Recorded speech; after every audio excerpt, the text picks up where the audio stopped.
ప్రియమైన స్నేహితులారా, ప్రభువైన యేసుక్రీస్తు నామంలో మీకు వందనాలు తెలియజేస్తున్నాను. స్నేహితులారా, ఈ రోజుల్లో అనేక మంది నిన్ను లేక నీ కుటుంబాన్ని దూషిస్తున్నారా, లేక అవమానపరుస్తున్నారా, లేకపోతే నిందలు వేస్తున్నారా? మీరు కృంగిపోవద్దు. ఎందుకంటే ప్రభువైన యేసుక్రీస్తును కూడా అన్యజనులకు అప్పగించారు. ఆయన ఎన్నో అవమానాలు పడ్డాడు, ఎన్నో నిందలు భరించాడు. ఆఖరికి ఆయనను శిలువ మీద మరణించేంత వరకు విడిచిపెట్టలేదు. కానీ పరలోకపు తండ్రి యేసు ప్రభు వారిని 3వ దినాన తిరిగి లేవనెత్తాడు.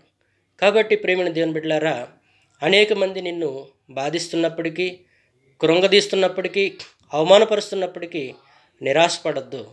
ఎందుకంటే ప్రభువైన యేసుక్రీస్తు వారి యొక్క శిలువను జ్ఞాపకం చేసుకోండి.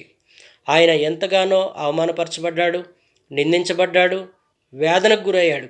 అయినప్పటికి కూడా తండ్రి, వీరేమి చేస్తున్నారో వీరెరుగురు గనక వీరిని క్షమించు అని పరలోకమందున్న తండ్రికి ప్రార్థన చేశాడు. కాబట్టి స్నేహితులారా, మీరు కూడా అదే విధంగా ప్రార్థన చేయాలని ప్రభు పేరట మీకు మనవి చేస్తున్నాను. కాబట్టి ఎవరైతే నిన్ను నిందించారో, ఎవరైతే నిన్ను అవమానపరిచారో, ఎవరైతే నిన్ను దూషించారో వారే మరలా మీ కాళ్ళ దగ్గరికి వచ్చి మీ సహాయం కోరతారు. అలాంటి కృప దేవుడు మీకు దయచేయునుగాక. ఆమేన్.